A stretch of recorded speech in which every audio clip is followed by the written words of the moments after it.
Hi guys, and welcome to episode number 42. I'm introducing this week. I was looking back some of the old podcasts when you introduced us by name. I'm Daniel Green. Yeah, and I'm James Shardy. But people, I was joking, but also lots of people do that. Yeah, they do. Each week they go, like, I'm such and such. Thinking, I know you are, mate. Yeah. But then again, this might be the first time someone's listening. Maybe the first time. And maybe they don't know that you're Daniel Green. They don't know that I'm James Shardy. Maybe not. So this is who we are, in case you didn't know. Start or in case you wanted to know. Start number one. Do people do that? No, do they? Yeah, I've never started at number one. You don't. Never, no. Because you just go into a podcast, don't you? And you see, it gets recommended to you. And then you go and look at the podcast within their back catalogue and you say, oh, that looks like an interesting title. Oh, that's an interesting guest. I'll start listening in there. And then if you like them, then you start to build up a rapport almost, don't you? Because you feel like you get to know people on podcasts. Yeah. So if it's the first one that you listen to, if this is someone's first one, welcome. Welcome to the podcast. Welcome to the podcast. Because last week, obviously, we had a good guest on. So, Mr. Johnny Lawrence, that was a fucking good podcast. Really enjoyed last week, mate. Yeah, got my learn. I mean, thing is, personal development, self-development is something that I'm really passionate about. So you get excited about it, don't you? When it's a subject you're enthusiastic about. But Johnny got some really good key points over about emotions, chatted a bit about previous trauma, changing perceptions, asking good questions. I mean, we covered loads of stuff, didn't we? Plus, he was a PT turned self-development coach as well. Yeah. So he's a really good person for our audience. But no, I just didn't say that much, to be fair. Neither of us did we? It's a more of a listening one. It was, yeah. Still asked some questions, still engaged, but only because what he was saying was really interesting. And he speaks really well. So when someone speaks that well and that eloquently, actually you just want them to go off and just let their thoughts run. So I learnt a lot. I had a shitload of questions. It'd be cool, as we said with him, to get him back on at some point, because I've got a shitload of questions that I'd like to ask him. So, so if you're listening, Johnny, thank you very much for coming on, because that was fucking awesome. It was really good, wasn't it? Yeah. And if any of his followers have come over to us, hello. Welcome. Welcome to PT Education, where it's normally just James and I. So, England. Oh, wait, Saturday. I was thinking, is he going to mention about football? I was going to get in. Yeah, we are going to talk about something really interesting in a minute. We love football, fun and interesting. It's going to kick off. We're excited, buzzing for Saturday. Buzzing. France. This time next week, we'll either be mega excited or we'll be a little bit low. Yeah, we could be in a final. We'll know by this time next week. We could be in a final, or we'll just be out. So that's it, isn't it? Really? Yeah, I'm looking forward to it as well, because it was meant to be the TWPT studio, TWPT Christmas Do, which I'd arranged something in London, which involved Junkyard Golf. But as all the trainers said, fuck playing Junkyard Golf if England are playing the quarter final of a World Cup, and they're very right. So we're actually going to watch it at the studio, and of course you're coming too. So we're going to put a big screen, your big screen up. We're going to put a projector and a screen up and get all trainers together. So I'm looking forward to it. I think it'll be fun at the studio as well. It's going to be really good. I'm fucking buzzing for it, and you keep having those conversations around, do you think England will win? I think they can win. I've got a sneaky suspicion that we might get through. I don't think we'll win the World Cup, just because to beat France and then probably Portugal and then either Argentina or more likely Brazil. So let's say to beat France, Portugal and Brazil in a week. I think that's a big ask. But I just think we might. But the other teams might think the same as well. England have got a lot to offer. Jude Bellingham, mate. We've got some great, exciting football. Scored a lot of goals. We're getting goals from different places as well. Don't turn this into a football podcast, but really excited and have faith in the team. Yeah. Hope for the best, but obviously take into consideration we're playing, the world champions, aren't we? So it's going to be difficult, but it's good, isn't it? Have a challenge. And it's the first game in the World Cup. It's Saturday night at 7:00 against a fucking good opponent in knockout football. So really, it's the first really exciting game, I think, as well.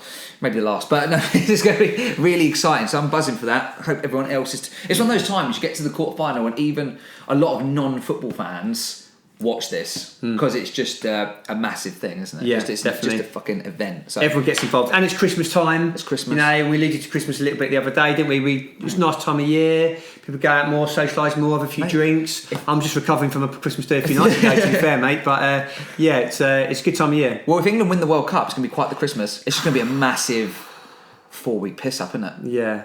Because talking to 4 week. Because if you take Saturday, Wednesday, Sunday, then if we win it, we'll just be pissed for a week, and then Christmas Day, Boxing Day, that's a fair point. Yeah, maybe 3 weeks. Yeah, I'm not joking. I'm joking. I wouldn't be that pissed up. Well, I would on the days, but not for the rest of it. I was just thinking, I was going to say something then. Fuck it, it's gone. Don't forget your train of thought, mate. My chain of thought. Be unlike you. I'm about intelligent. I'm so intelligent. So intelligent. I never even intelligent. Yeah.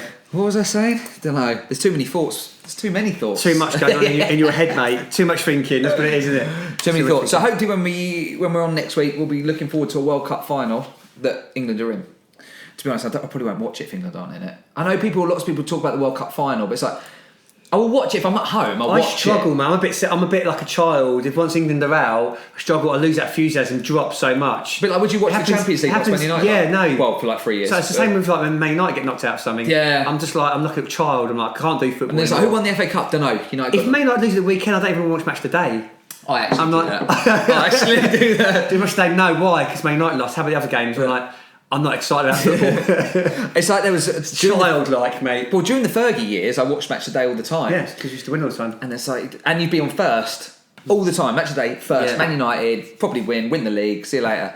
10 years since then, we're on last because last few years been like 0-0. Yeah. Play shit football, mid-table. Yeah, in difficult times. Anyway, let's get back to education. We're going to get back into something really good today, I think. Actually, I'm excited. I always say I'm excited, mate. It's just the coffee, probably. But discussing before today's podcast, me and Dan were working through what we think would be some really useful content for personal trainers, and we've come up with a list that we've called 5 things you need to know as a personal trainer.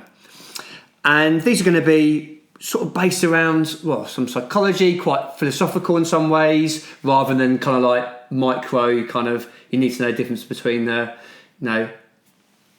moment arm and a lever or whatever. I suppose, well, with that, you could probably go, the stuff you're going to know, you need to know train. Let's say some nutrition you're going to need to know, you're going to need some exercise knowledge, you're going to probably need some knowledge on sleep, you're going to need some knowledge on stress. If we take those 4 things where you're probably going to dive into at some points in your career, your course is probably going to do it. So this is, as James says, more around your character, how you engage with people, how you communicate, how you grow as a person, as a trainer. Yeah. This is more based around that, because I think we can all agree nutrition, exercise, stress and sleep, you're going to need a level of knowledge on. So we take that as a given. And I think what we're saying here today is that you can learn as much as you want about those things, but unless you develop yourself as a character, you work on your personal development, unless you do that, you will be limited. Yeah. You're only going to get so far because your mindset will limit you. You have limiting beliefs that we start to touch on the conversation with Johnny. Something will hold you back. So the points that we're going to make today will allow you to be a little bit more open, maybe allow you to reflect as a personal trainer on how you're currently doing things, and just reflect on your own character, because ultimately that your success in this career will be dictated by how much you develop as a person, I feel. Yeah. Or because you see people that maybe don't develop and trainers that don't develop, and how their business unfolds. It's that saying, isn't it?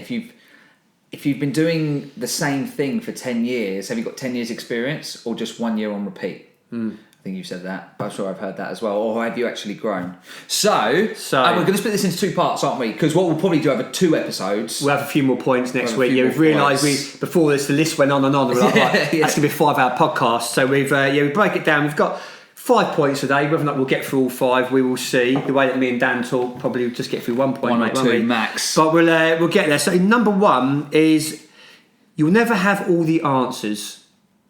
So when I say that, Dan, what are you thinking, mate? You'll never have all the answers as a trainer. Is that a tough one?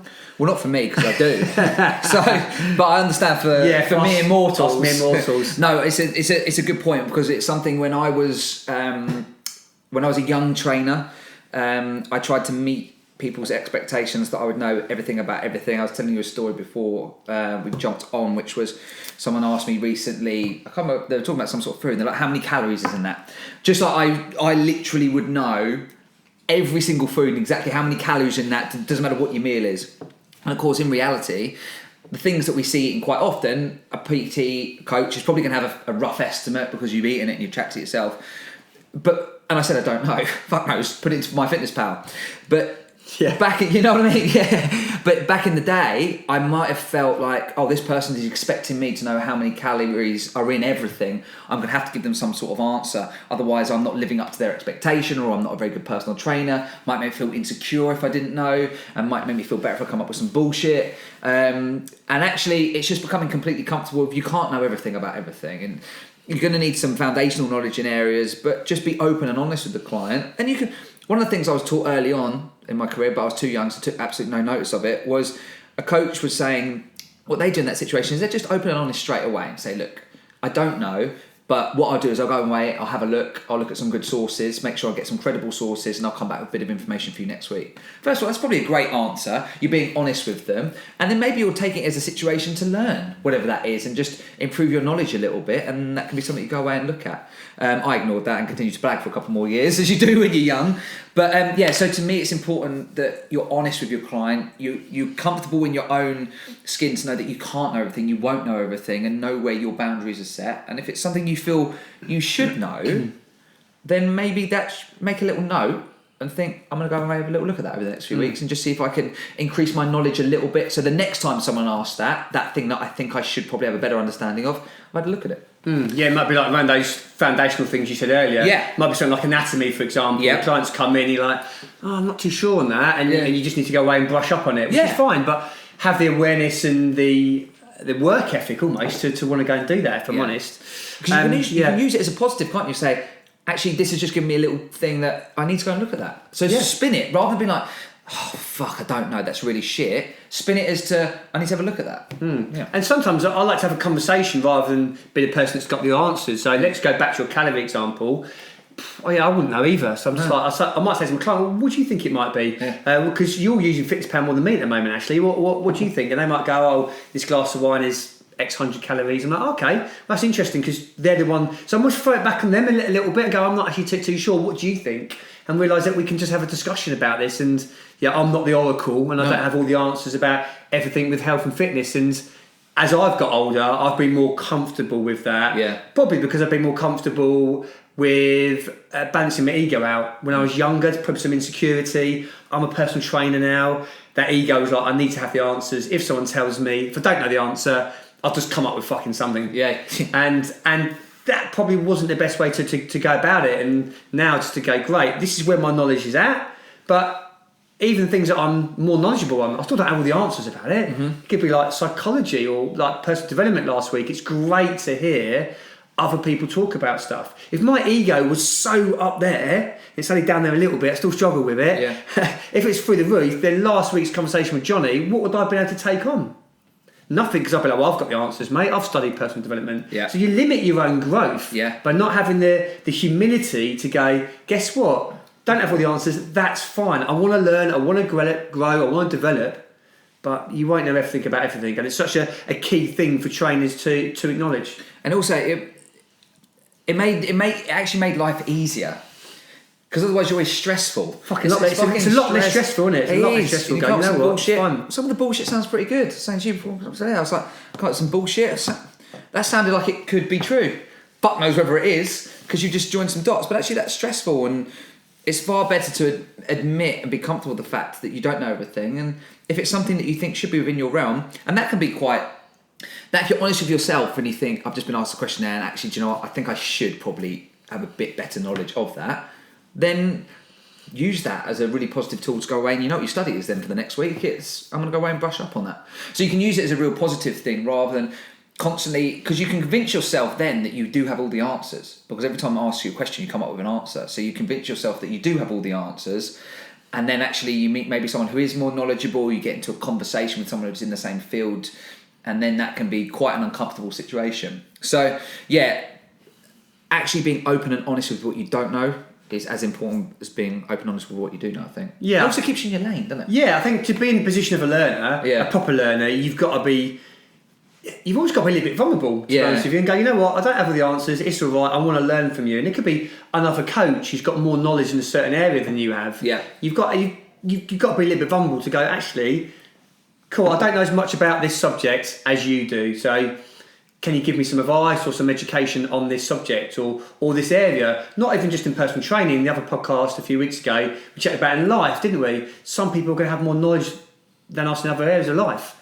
Just go, look, guess what? I know fuck all about cars, so can you give me a bit of advice on my car? But I need to be a bit vulnerable to go, so I don't have all the answers about it. And then you get to learn, then you get to grow, then you get to develop. And life is a lot less stressful, like you're saying there, mate. A lot less stressful when we go, you know what? There's a Joe Rogan. Don't know everything. There was a Joe Rogan quote recently. He was messing around, and I can't remember what they were going to talk about. Something to do with the markets. And he goes, we're exactly the right people to talk about this because we have strong opinions and no information. I thought that's fucking brilliant. Because how many people talk like that? I know I've done it at times. Of course, it's like, you've got a really strong opinion about it. You don't really have a fucking clue, but you've just gone into this camp.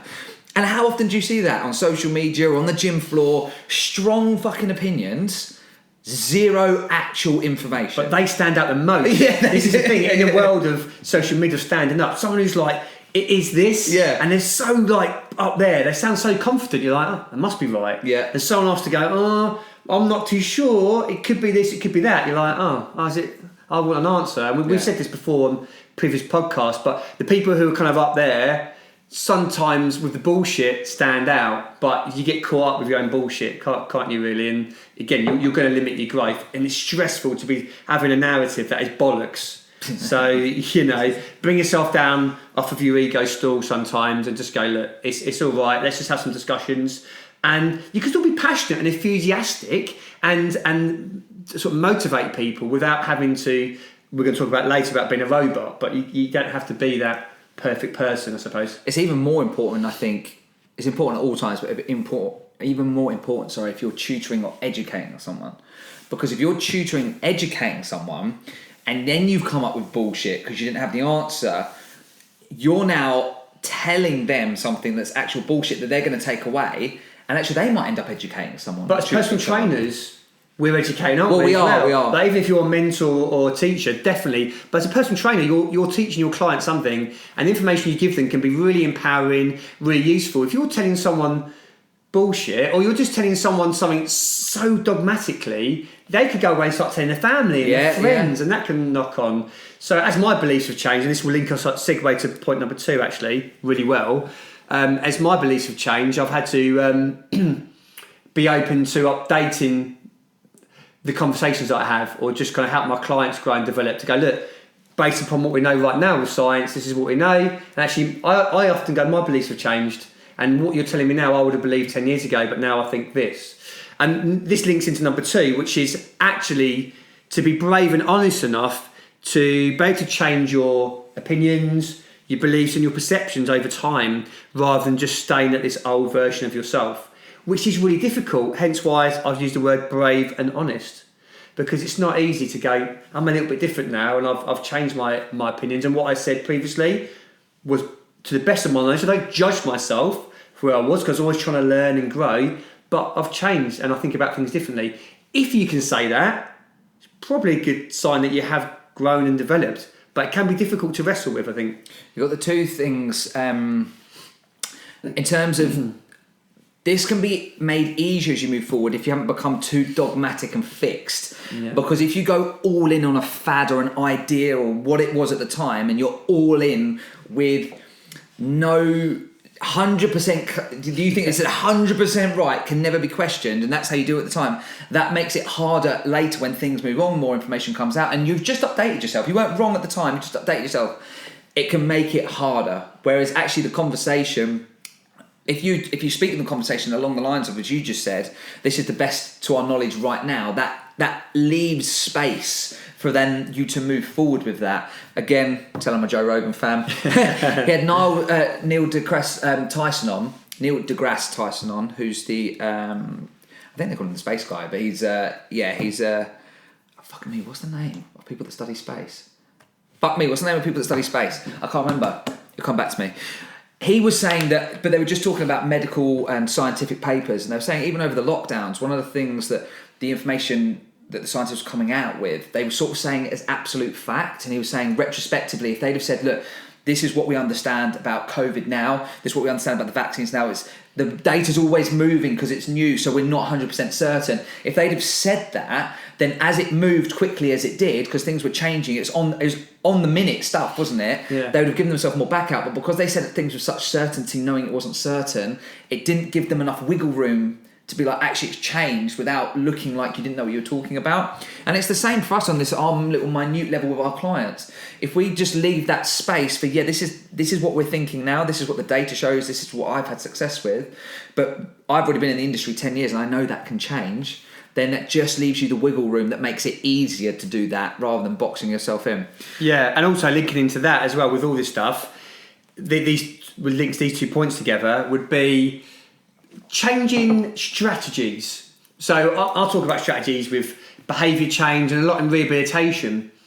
And if I'm doing some rehab with a client, I go, look, this is our current strategy, especially with persistent pain, and we're going to go for maybe an exposure strategy. So we're going to see if your knee can tolerate these movements and habituate to this. If I go into it and go, this is the answer, this is the protocol, when that doesn't work, as you say, where have I got to go? Yeah. Rather than what I've done quite recently with a client is go, this is the strategy now. And because we were kind of quite open to changing strategies, when it actually this time it didn't work and the knee didn't habituate, we went, that's all right. We've now decided, we've assessed that. Now we can change. And now we've gone down a different strategy. That one's working a lot better. But we've been able to change together as a partnership almost to go, right, we've used the strategy. We understand why we did it. It made sense, but actually it's not quite working because the knee's still sensitive. Let's do a different path. And that's not a judgment of me or judgment of him. And now the other path's working really well. And that we have that freedom now because it was more of a, let's make a judgment call, but this isn't fucking gospel. Yeah. It's not like, this is what you need to do to fix your knee. I don't know. Let's have an educated guess. Let's try the strategy for a period of weeks or maybe a month or so. And if it doesn't work, we'll assess it. And when you say that allows so much more opportunity for being able to change paths when you need to. Because at some point we need to change paths. Yeah, no, it did make me think when you were telling that story about a client who's been struggling to lose a bit of weight. And we cut, again, it was different strategies. So we'd set up, obviously we're going to be looking for a calorie deficit, but we tried going one way and actually found it quite difficult to stick to. So it's like exactly the same thing. It's like, cool, well, we're going to try a different strategy now. We're going to try something else and see if that works a bit better for you. So I always keep it bullets in the belt. So you've got another bullet to load in case something doesn't work.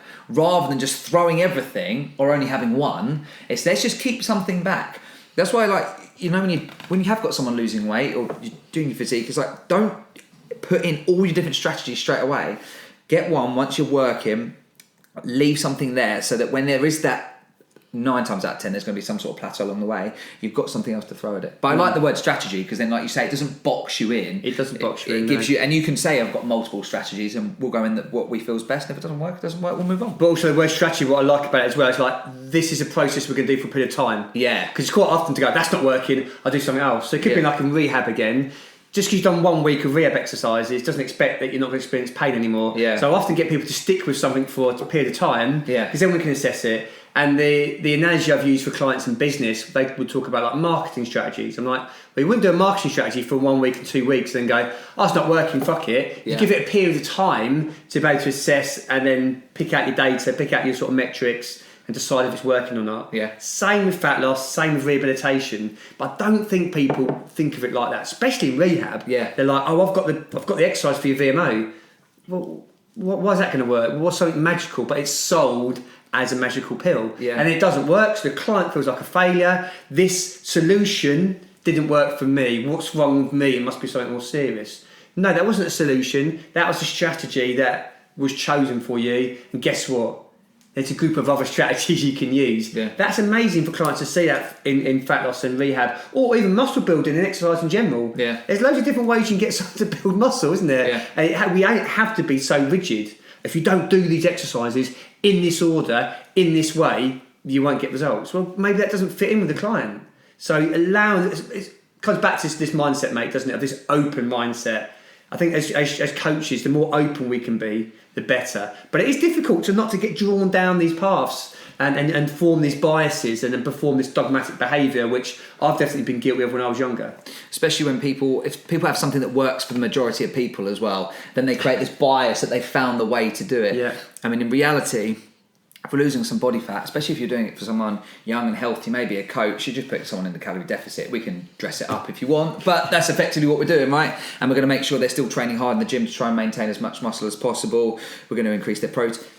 That's it really, right? And then you're going to see the information, you're going to adjust it. So I think also it's important as coaches as well that we don't think we're rocket scientists when we're we're there to help people, we're here to coach people. Some of these soft skills with people actually are really more important than that, because rocket science we're not, in terms of up your steps and reduce your calories. Well, so it's an understanding. You can be That's not to diminish what we do. I'm a personal trainer, and the vast majority of people I help is to try and lose weight.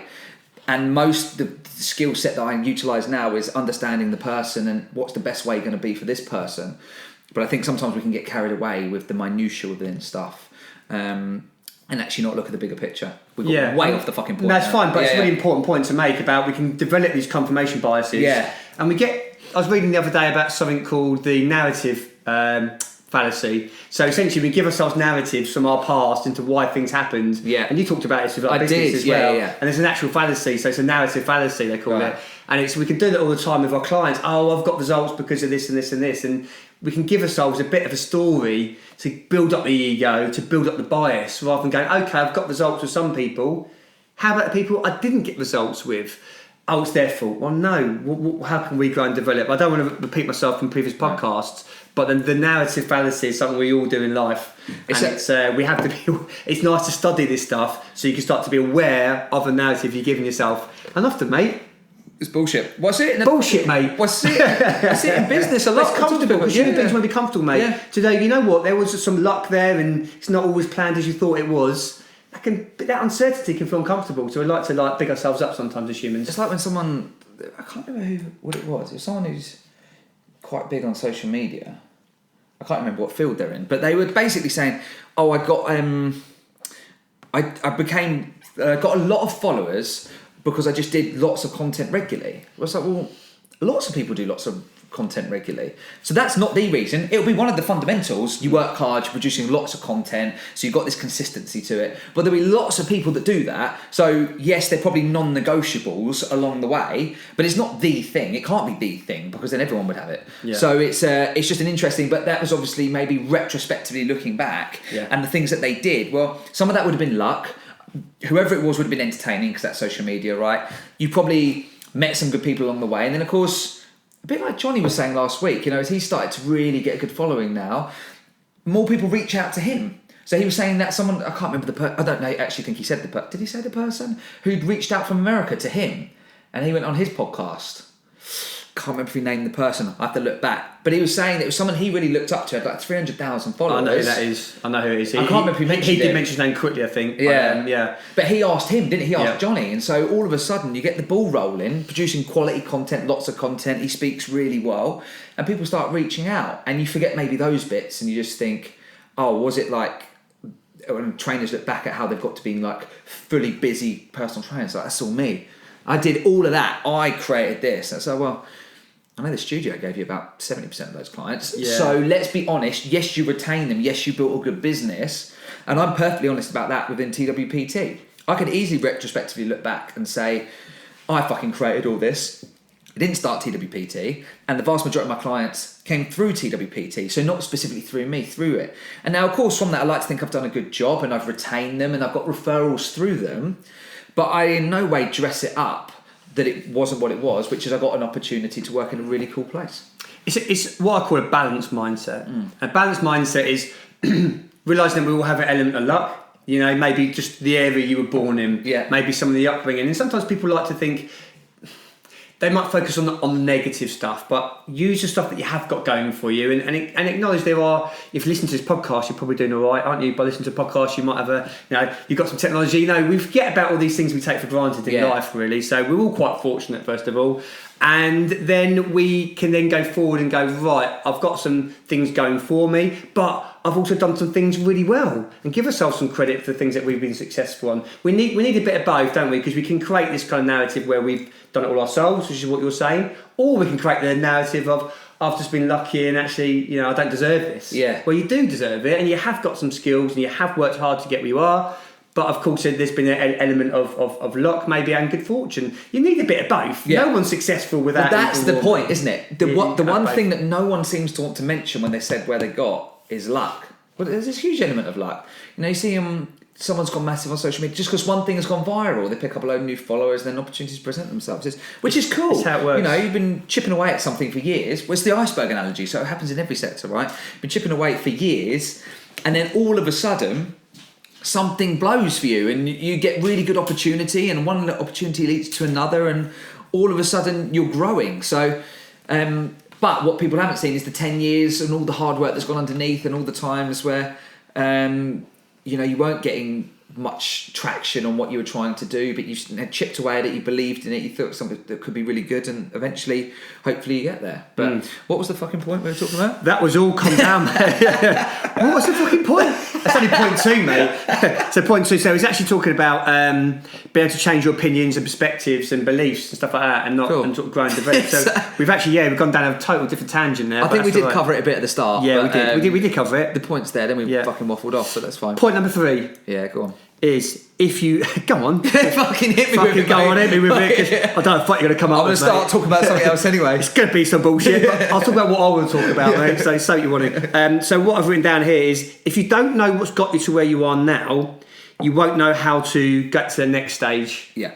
And I think it's quite a lot to expand on this one. But part of it is reflection. Part of it is, links in, again, these all segues perfectly into each other. It's looking at, okay, there's been some good fortune, but it's been some strengths that I've utilised to get me here. I've learnt some lessons. This is where I am. Look at the good parts, but also look at the parts that maybe you're not happy with. That could be parts of your health. That could be parts of how you look. That could be your relationships. It could be your financial thing. It could be where you live. There'll be good parts there, and there'll be parts you want to tweak and change and develop. But look at what's got you to have that in your life right now. Like, you are 100% responsible for what you have in your life, for the good stuff and the shit stuff. Now, that can be, at times, a tough pill to swallow, because it's all right to take acknowledgement for the good stuff. How about for the shit stuff? That's where we want to kind of, not pass the buck, but maybe blame or say to other people. A great example might be relationships, and go, oh, look, the relationships didn't work out. Well, you did bring that person into your life, so you do have to take some responsibility for that. Now, whether a relationship breaks up, again, that's normally 2 people that cause a relationship to break up. So we have to just take that step back and just go, what's got me to where I am now with all the things that I've just mentioned, my overall well-being, my overall life. Look at that, understand that, and then you can get a better chance going forward. Sticking to the relationship thing, if I don't know what's led to some of my relationships failing in the past, how will I have better, more successful relationships going forward? And that just doesn't mean romantic. That could be with friends or with family, with clients, with anyone. If I don't see what's got me to be successful with my clients, how will I know what to work on going forward? So it's a really key thing to assess. Yeah. I think this is my Grand Designs example, isn't it? What was the next one? Setting. This is your Grand Designs. This is my Grand Designs one, isn't it? Go for it, mate. You can wait for this, isn't you? Well, yeah, no, this is my moment. Don't fuck it up. So we're watching Grand Designs last night. Is it Kevin McLeod? Kevin McLeod, Big Kev. There you go, Big Kev. We were watching it last night. It was a revisit one. It was on the latest series, and he basically he went back, revisited a place after 20 years, and one of the things the architect was saying was actually what a lot of people do when they want to build a house is they look at the things they think they want, normally they've seen in magazines, or what the latest celebrity's got or wealthy person's got, and then they've got an opportunity to build their house, and they're like, this is what I want. And this architect flipped it and said, well, rather than thinking about, because you don't actually know yet, because you haven't had it, so let's flip the other way and go, well, what have you previously had that actually makes you really happy? What's made you comfortable in your previous homes? Where have you been really happy? Like the way you're sat and relaxing. How do you like your kitchen? Like how does the house flow normally? What decorating have you liked? And of course, then there'll be the bits in there you think, well, that's a bit shit as well. So rather than looking and aspiring to something that you don't know if it makes you happy, you don't know if it makes them happy. Yeah. But you're aspiring to this. What has made you happy previously, and what didn't you like previously? And why don't we start from there in terms of how we're going to design your house? I thought it's fucking brilliant. Because I know if I was designing a house, I'd be like, what's the latest this? What's the latest that? I want my fucking TV coming out from the wall. All that sort of shit. I want space age shit. I want a bowling alley and the fucking, whatever it is. Yeah. No, what are the things you want? And then Kevin McLeod was saying, because then it flipped forward to now when he went to revisit, because you basically watch the original episode, then he comes back. And he said to them, I actually took on from that. That's how I now speak to clients and people. Rather than always think about, well, what do we want that we don't know if make us happy or not? Where have you been happy? What things have you liked? And let's start there, and then we can start to build up to maybe, not to not have those things, but then we can shift it forwards and be like, because then you can add all the new technology. That's not fucking trouble. And so flip it on its head. And I was speaking to, but one of the things that I said to Johnny last week, and I was speaking to a client about, which is why it's fresh in my mind, is when you're hard on yourself because all you're doing is looking at the next thing and the next thing and the next thing, and at some point it's important to stop and reflect on how far you've come and be honest. So there'll be time to give yourself a pat on the back, but there also might be a time to say you haven't actually come that far, but you've got to stop and reflect to understand where you are to move forward. Be honest. Yeah, you've got to be honest. Proper honest and not give yourself the bullshit narrative. And thinking about that, it's a really good point, because we were chatting about values last week with Johnny, weren't we? And love talking about values. And one of the questions that I think I mentioned last week that I find really useful to ask clients or ask mentees to help them understand their values is, if you reflect back, when was the time in your life when you felt like everything was in a good place, you felt like you're happiest, you felt like you're most fulfilled?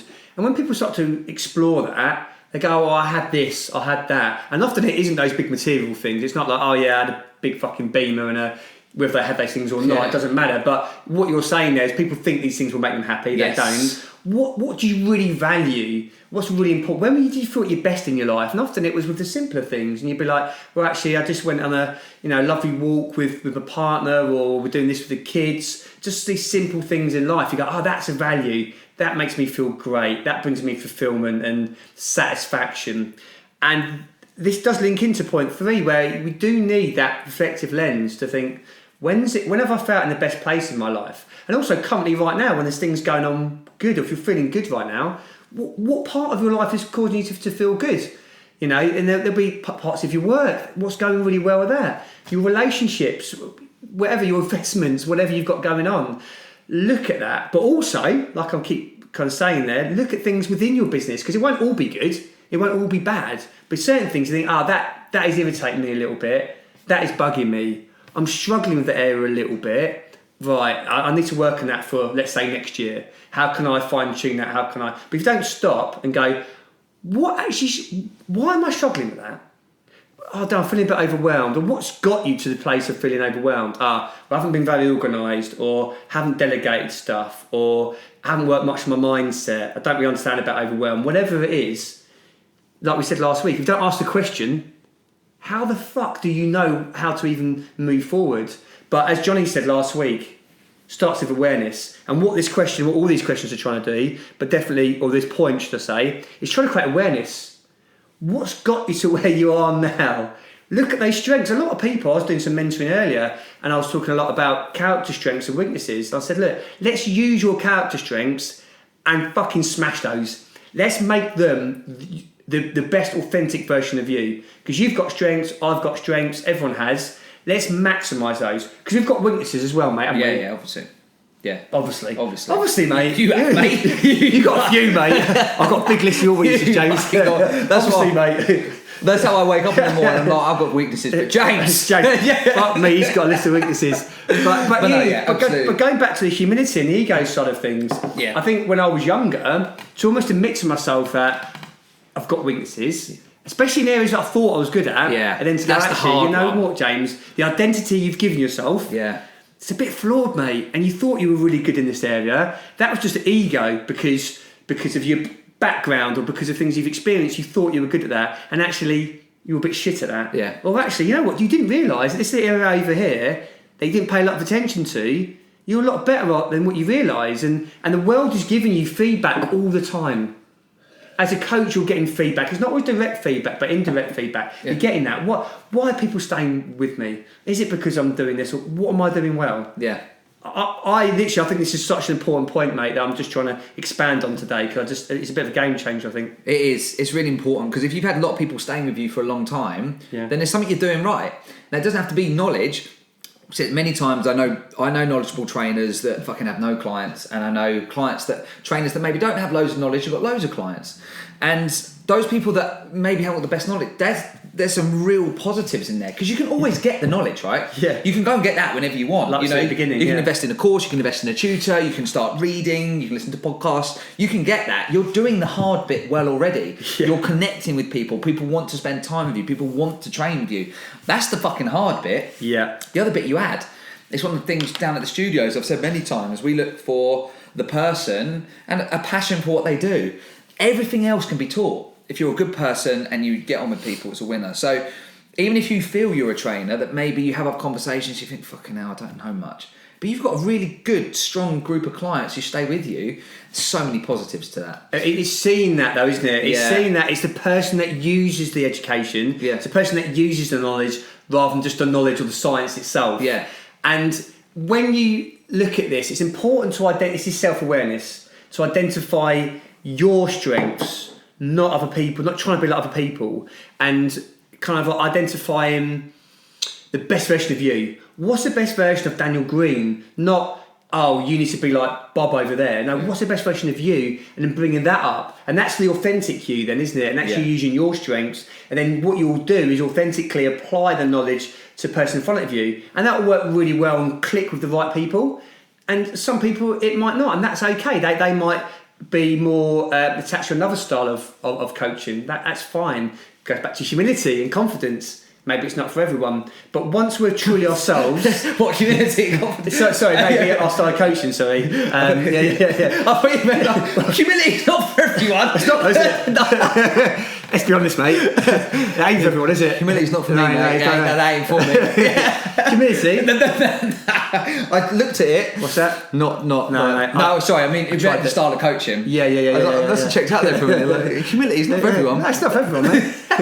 Humble? No, not for me, mate. I don't do that. But it's difficult to be humble. It is, especially when you've had some form of success as well. But I think hope that's expanded on the point enough. No, it has, and it's I think it's a really interesting point, and that's not us digging out having knowledge as well. No. Like knowledge is important. I mean, we're here because of the I've invested tens of thousands into my education. Yeah, and it's a lot of time. It's just saying that's.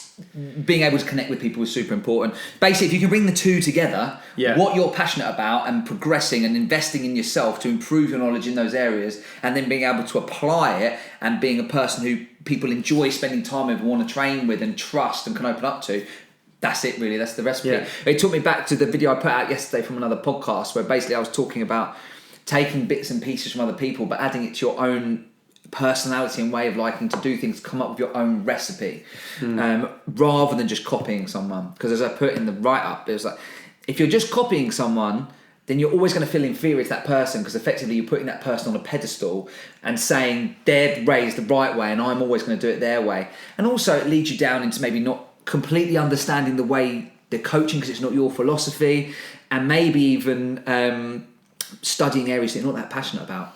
I mean, ironically, what you're doing here is you're taking an information and you're using it as you think to build your self-esteem.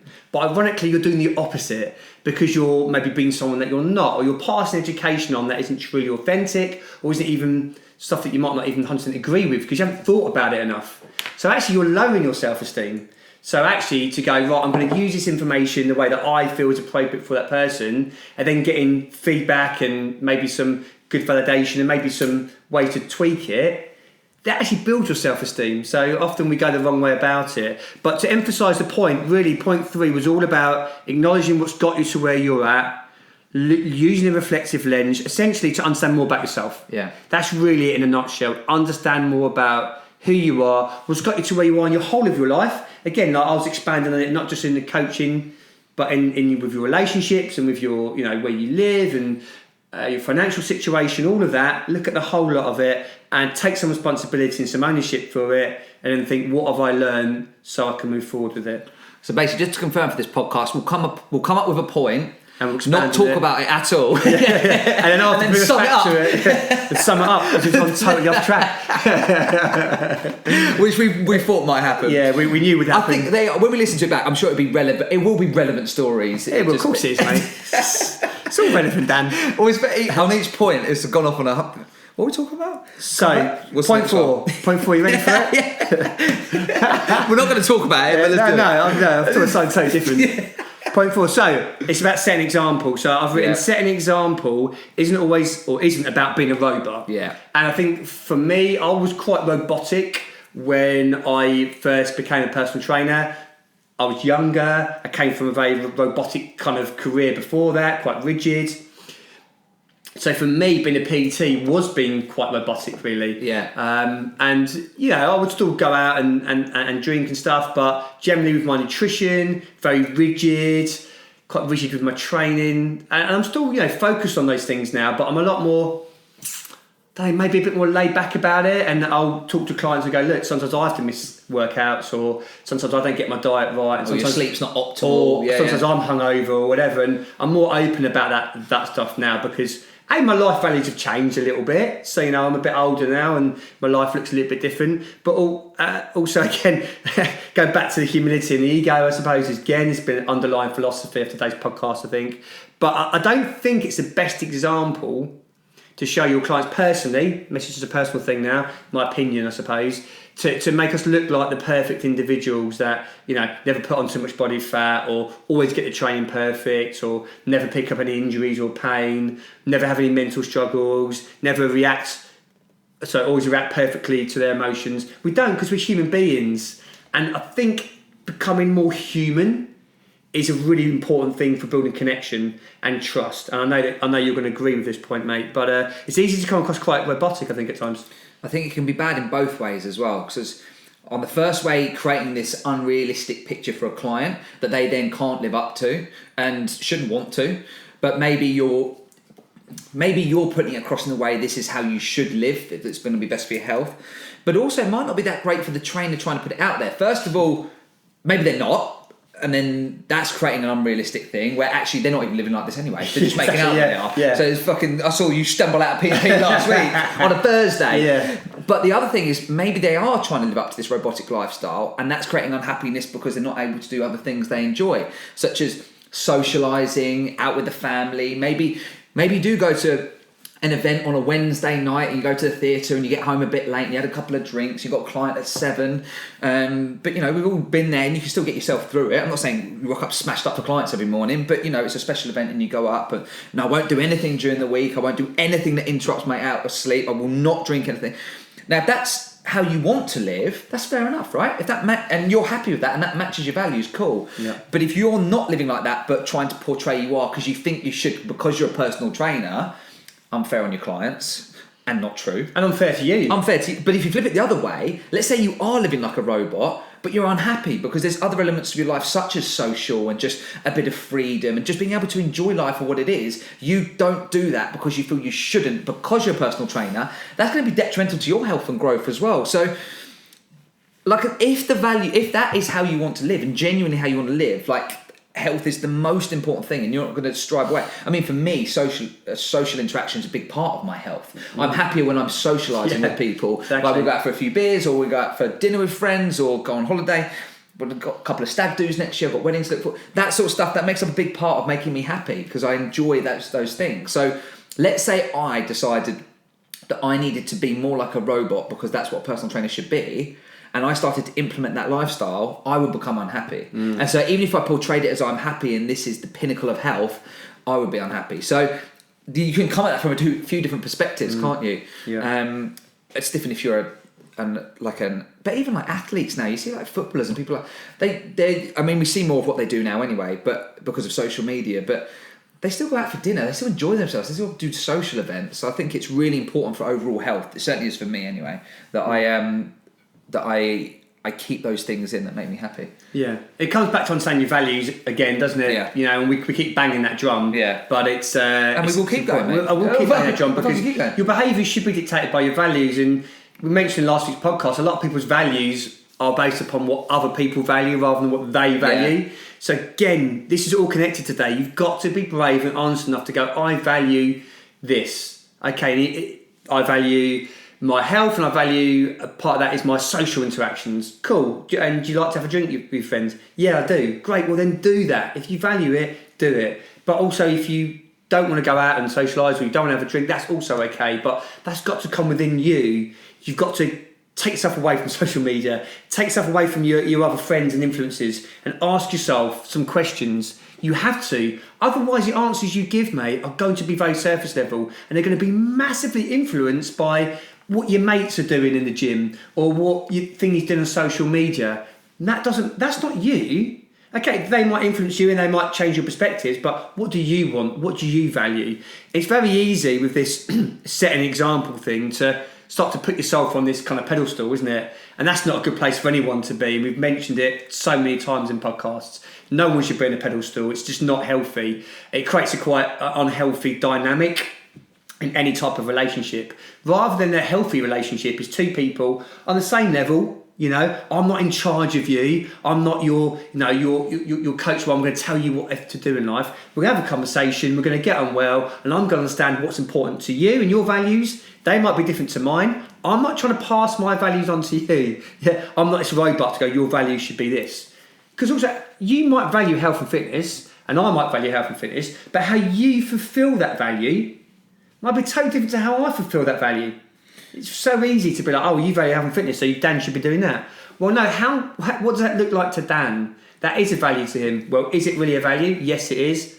Right, how's that look? Well, you want to be able to go out and still have a meal with your friends, still be able to go out and have a few drinks. And I know that you're able to communicate that with your coach, aren't you? Which is great. Yeah. Imagine if you're digging someone out because they went out and had a meal with a few friends, and you were trying to create this put yourself on a pedestal almost, like you do everything that's theoretically optimal for health. Someone comes in and doesn't do that, and you get annoyed with them and grill them a little bit, knowing that you've done exactly the same thing. I mean, that's I think where it's really important, where we have a real understanding of what our values are, how we live our life, and how we're going to coach people. Because I've seen that before. I've seen where I'm thinking, you're out in the piss at the weekend, and you are currently grilling your client who was out in the piss at the weekend as well. Now, first of all, you wouldn't be grilling someone, not the way I'd want to do it anyway, because it would depend on what the goals are and how the client reacts and responds and what they want out of it. But I think that's really important, that we are aware of our own behaviours and things as well. And not... This is what I think is the worst for me, is when you're acting like you're this, but you're not, and then you're grilling other people that don't do this, even though you don't, which is living like a robot. That's my biggest thing.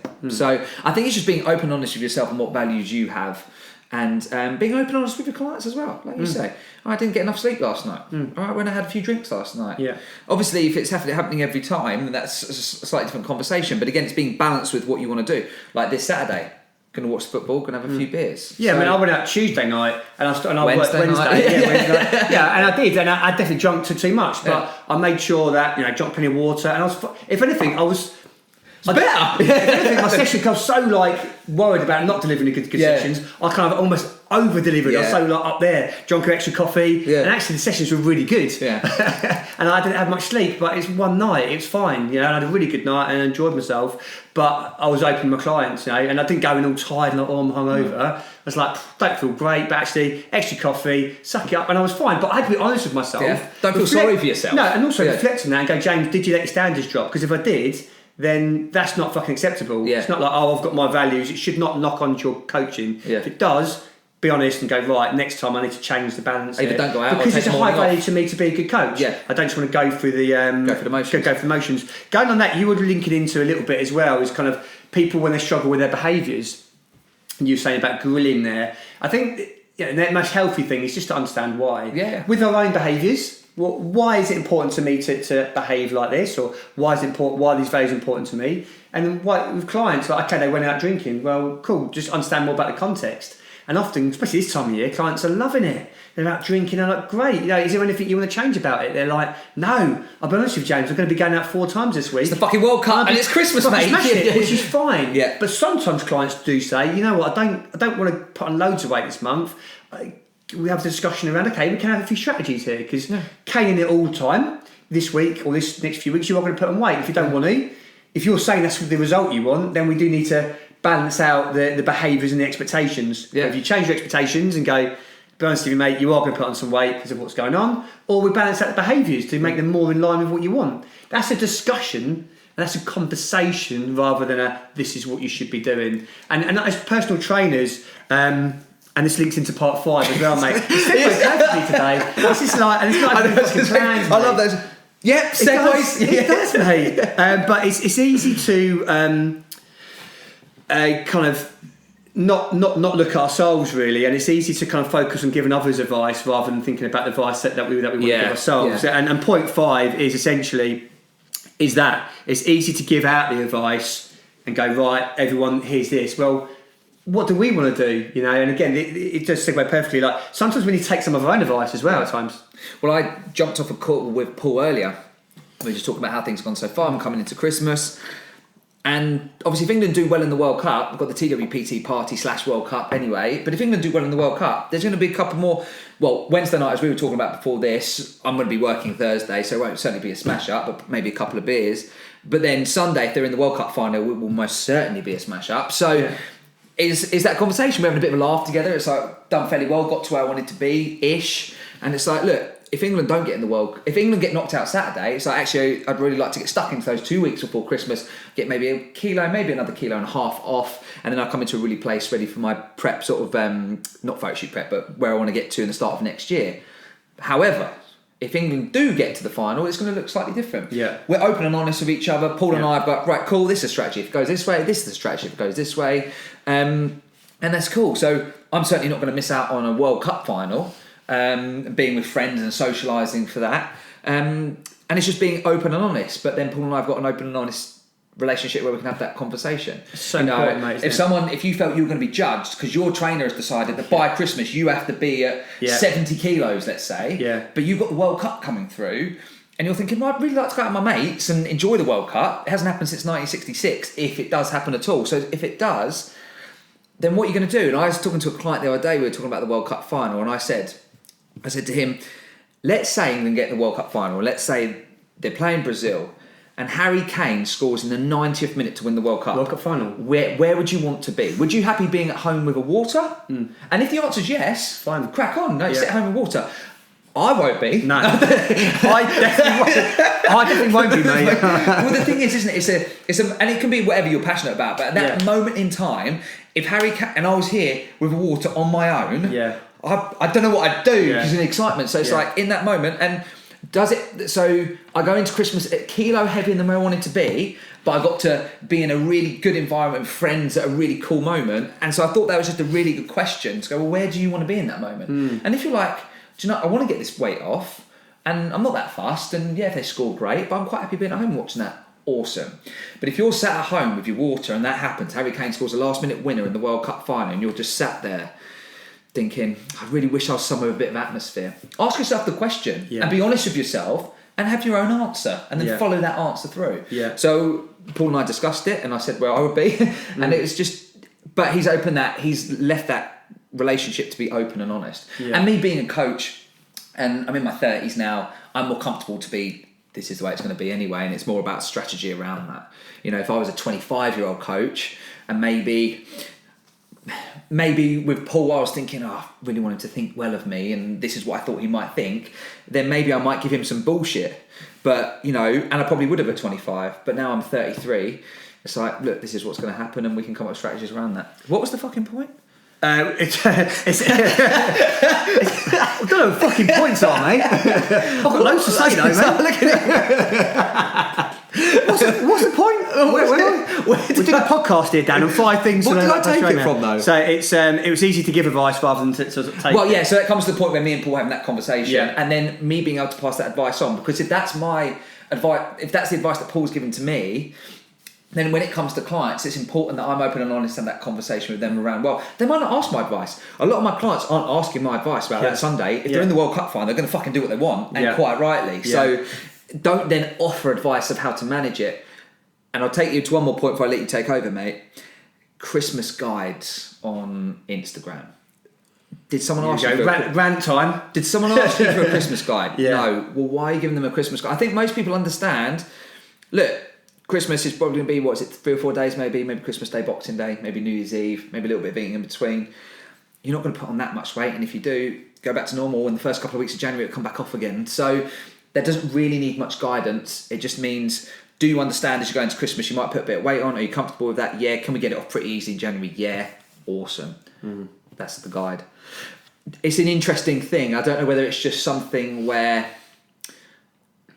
trainers have seen it over the years, and so now they all want to put out their guides. I don't know if it's a fad. I don't know whether people have asked for it. Because to be fair, if you're a coach with a lot of followers, and a lot of your followers said, "Oh, you couldn't throw me a guide what to do at Christmas," well, that's completely different, because that's not unsolicited advice. That's you've been asked for that, which is fair enough. But if you're just putting it out there, well, has anyone asked for that? Interesting. I don't know. No one's asked me for that. No, me neither. I think kind of as I'm listening to you talk there, mate, I'm hearing about experiences. Yeah. And think about how you want to live your life, I think, to be honest with you. And we know life is often fulfilling when we have certain experiences in life, and how we want to go about those experiences is a key question to ask. And you use a really good example with the football. Some people listening don't give a shit about football. Exactly that. And they've tuned out in the first couple of minutes of this podcast because they're like, listening. Fucking football again. Those boys always talk about football. So apologies if you are still listening and you're not a football fan. Thank you for listening to us talk about football. But it's a value to both of us, isn't it? And we enjoy it. And we enjoy having a couple of drinks. So we will go out and we'll have a few drinks, probably drink a bit too much on a Saturday. But that's something that we both think about. I know I reflect on and you do as well. And we're not doing it because other people are doing it. We do it because we enjoy it, and that's how we want to kind of get as most out of the experience. I want to have a couple of drinks. I want to enjoy myself.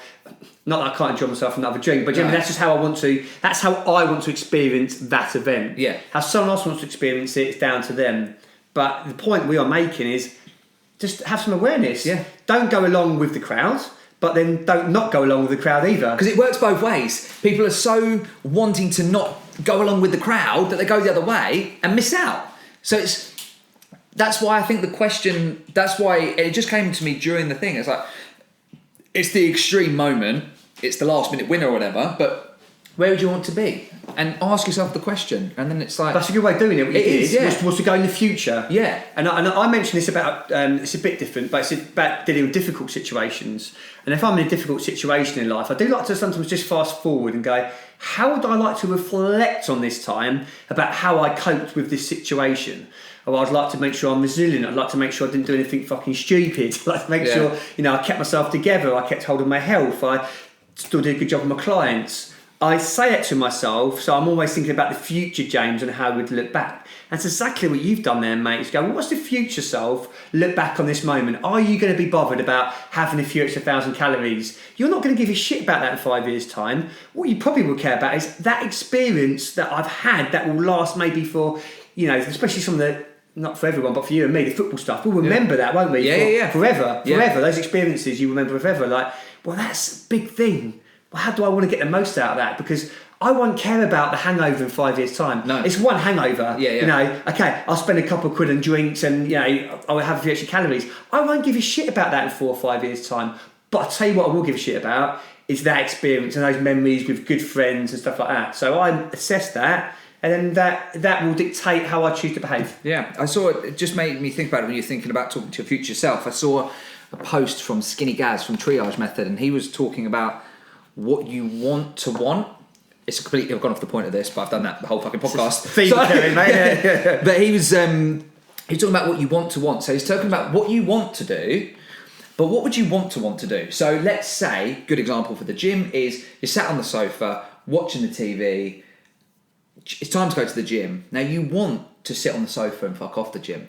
But what do you want to do? Well, actually, I want to be the person that goes to the gym. Well, why don't we look at that? Why don't we go, right, let's carry out those behaviours? Because if that's what you want to do, you can be that person.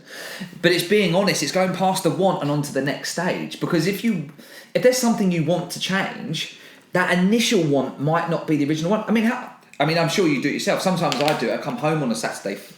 Normally I'll go straight from work, do some stuff, then I'll go to the gym.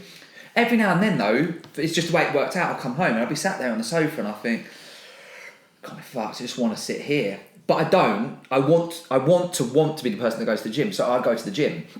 And so actually I thought it was a really interesting point. Look past what you think you'd actually like to be doing, beyond that initial can't be fucked. I thought, but you can relate that to anywhere. You can relate it, but I just thought it was a really interesting point. Yeah, it's thinking about what you want as a long-term value, go back to values again, rather than in the moment. Because in the moment, you'd be like, right now I value sitting on the sofa, right now I value sitting there, putting something on TV and chilling the fuck out because I feel tired. Yeah. But long-term, I value getting to certain shape for next year. I value my health, I value my training. So that's a long-term value that I need to fulfill through these actions and behaviours. Because short-term in the moment, you don't care about that in the moment. Yeah. In the moment, it's how do I fulfill the short-term value. So, because let's think about, again, going back to the experiences of drinking or going out. Like, you've got to think long term a little bit as well about these experiences, because if you don't want to have a drink or you don't want to do that for your long term goal, then fair enough. Absolutely, yeah. It's just asking the questions, and that's been a big theme of today's podcast, hasn't it? Really, but I think often we confuse the short term with the long term. They're very separate things. Yeah. And what do you want to be saying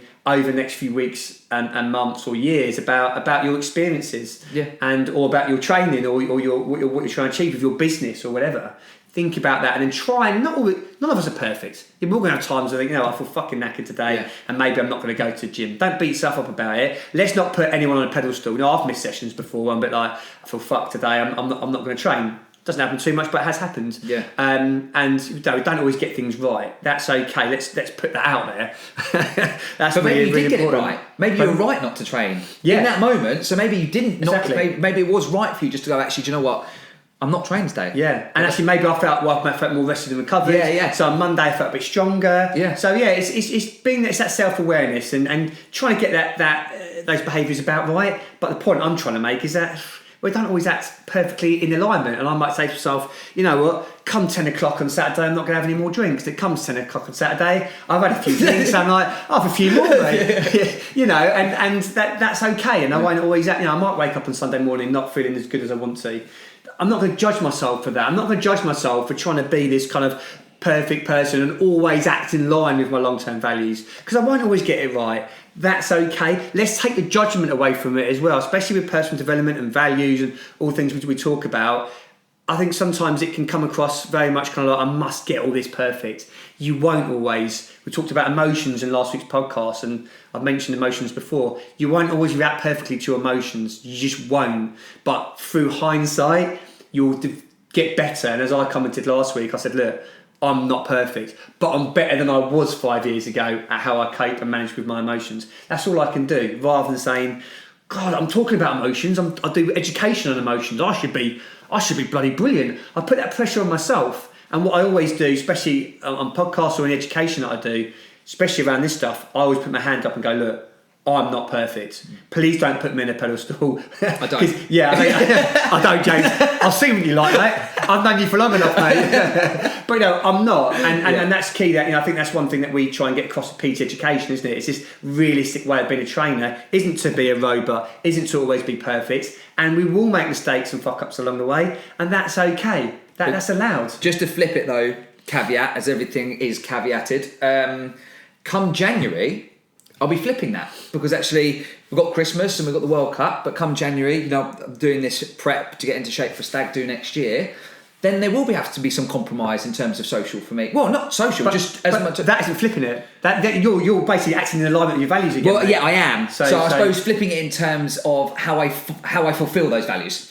So it'll be like next year. Then I am going to be, especially those first 2 or 3 months, I'll still be social. You'll be miserable as fuck in the podcast. I'll be miserable as fuck.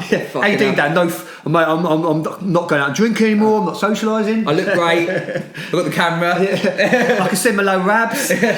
But it will. So yes, I will be fulfilling the values, but in terms of the behaviours, they will be different, because in order to hit what I want to hit next year, it's going to have to be slightly different to what I've done this year. And that's fine, because I know what I want to do. I know why I'm trying to do it. I'm going to enjoy the coaching process, and it just means I have to slightly change it. It doesn't change my socialising. It just means I won't be drinking as much because of the calories and the knock-on effect of what that is, and that's fine.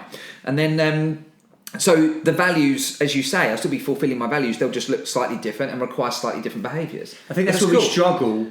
Because what I've seen a lot is people go maybe quite rigid one way or another. So it could be like, enjoy a drink, enjoy socialising, and then not to have that in their life because their goals or their values have changed. That's really difficult. But I've seen it the other way around, where people are very rigid and the goals and values have changed a little bit and they struggle to change a little bit. So changing your actions and behaviours can be really challenging, can't it? It can be really difficult. You do need to be very clear on what you're doing and why you're doing it, because there's always a sense of sacrifice. There's always some sacrifice or some trade-off on either side. And it's just understanding those trade-offs so you understand what's the right decisions for you.